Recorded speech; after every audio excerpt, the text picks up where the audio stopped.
Hey everyone, I'm Ovsian, and I love fantasy extraction games. Yes, exactly those games.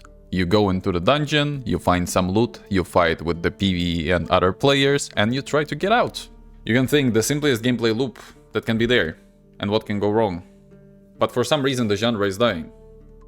Or at least not in the best state right now. Over the last 2 years I think I played almost every project that was there, starting from Dark and Darker, going into Dungeonborn, then whenever Dungeonborn eventually died due to specific reasons that we're gonna talk about later, Mistfall Hunter, Legacy Steel and Sorcery, the most recent one.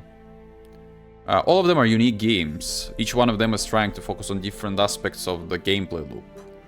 But let's start a little bit with the storyline and try to understand how the genre ended up in the situation where it currently is. The story of fantasy extraction genre starts in September 2022 when Dark and Darker went on its first playtest in Steam and initially hit from 20 to 60k players in the first few months, which was a massive success. Dark and Darker was a next step or another view on the genre following the Tarkov, which was extremely successful extraction shooter, but some people wanted something new, so they wanted some magic, they wanted some melee combat, they wanted some fantasy style extraction with going into the dungeon, so like a basic Dungeons and Dragons experience brought into the genre. Escape from Tarkov on its own as a game brought a new innovation to pretty similar battle royale genre that was there with Fortnite and PUBG. However, the main difference was the fact that you could bring stuff that you found in the previous game into the next one, as long as you extract. So it gave you an upper hand if you were competing with other players. So thinking about it, you go into the dungeon, you get some loot, you get some gear, you get out, you repeat. Dark and Darker took that loop that Tarkov implemented and brought it into the fantasy setting, bringing it unreal success. After all, February 2023, 108,000 people were playing the Steam demo for Dark and Darker. That's insane. Taking into account the current numbers that we're gonna talk about later, that was tremendous success. In some sort of way, you can say that Dark and Darker pulled the golden ticket. However, they were the first one to try something new in this genre, so they had an upper hand in that. A lot of people tried the game, big streamers tried the game, a lot of positive feedback, amazing amount of players going in, massive success. But in the end it turns out that not everything was clear about the game. You can ask me, Ovsian, what can be wrong with this game? So much positive feedback, so many players. What's wrong? Well, as it turns out, in 2023, the Iron Maze developers of Dark and Darker ended up in a legal trouble against Nexon. As it turned out, Nexon was accusing Iron Maze in using the assets for their cancelled project. The process case is still ongoing. However, the backlash of that situation in 2023 ended up in removing Dark and Darker from Steam. However, Iron Maze didn't lose time. They made their own launcher and they still were publishing the game this way. But at that moment, players opened their eyes and were like, wait a moment, the game is not that perfect. There are balance issues, there are a lot of bugs, there are cheaters, there is low quality assets. Overall, the game turned out to be not as amazing as everybody was thinking about it. On top of everything, the feedback from player base, even though it was there for the developers, for some reason, as we will find out later with other projects as well, is not always reaching the devs. But not because there is some obstacles on the way, it's just that the devs have their own vision and understanding how they want to see the game, and they just don't listen to it. At this point, everyone who ever creates some sort of product for a customer or consumer need to ask themselves, am I doing the product for myself? Or am I doing it for someone? This is the mistake that a lot of developers are doing this way. At least it's my opinion. It can be subjective, you don't need to agree with it. But if you're doing a product for the players, okay, you created the general idea. And then there is feedback from the player base. We want this, we want that, we want it this way, we want it that way. Collect it and implement. But that's not how it works in the extraction genre, I guess. As Dark and Darker was removed from Steam, some other developers started looking at the open niche and tried to take the spot while they had an opportunity. One of those companies is Mithril Interactive, the developers of previously called Project Crawl, which later was renamed into Dungeonborn. Another successful representation of the game genre, which eventually died and didn't live to expectations of all the players.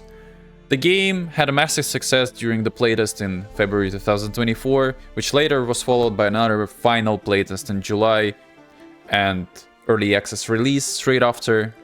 40k players on release, a lot of big names playing the game again. However, the game was massively compared to Dark and Darker, as the games were made, first of all, on the same engine, and after all, looked quite similar as they were first-person fantasy extraction games. Over here, you can see example of how the gameplay looks like, and it's obviously understandable that it's quite similar and close to each other, but in the end the gameplay was quite different. Guess what happened to Dungeonborn? Yes, you saw it already, it died. Why did this happen? Because developers didn't listen to feedback of the players and there was a lot of cheaters. But why they didn't do that? Because they had their own vision how they want to see the game. To be fair, with Dungeonborn it wasn't exactly this way. The main problem there was that the publisher of the game, Tencent, took away the developer team somewhere in September, so the game was supported by a small group of developers of 5 to 6 people that had their dream project just pulled away from them. The entire team is gone, and eventually, somewhere in November, I stopped playing the game myself, and recently, on May 27th, the servers were closed.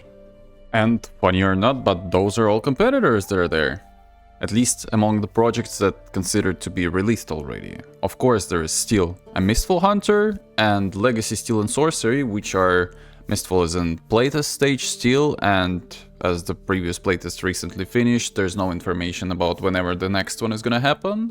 And there's Legacy Steel and Sorcery that is going into first season of early access. And even though those two games are fantasy extraction games, you can see straight away that there is one slight difference with them when it comes to comparison to Dark and Darker and Dungeonborn, as they are third-person fantasy games rather than the first-person, which already makes little but important difference on how the gameplay feels. And you may ask yourself, does the genre even have a future?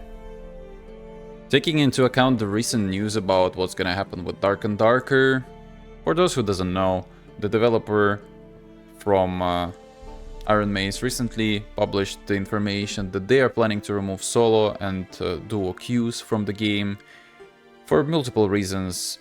Harder to balance, they don't want to split the player base among different queues, among different servers, which is an outcome of the lower player base and decreasing interest to the game over time. As I have already mentioned before, the playtest for the Mistfall Hunter just finished recently, so there's no information yet on whenever the next one happening or how this one went. There's no summary, there's no information, there's no statistics, no information at all. Devs just disappeared. I don't know, maybe it's not coming back, you never know. And when it comes to Legacy, it's currently fighting to keep the players that it got after publishing the Season 1, as Season 0 of the Early Access wasn't really successfully launched, where there was a lot of issues. However, now the game is feeling much better. I'm playing it myself on a daily basis, and it's really fun.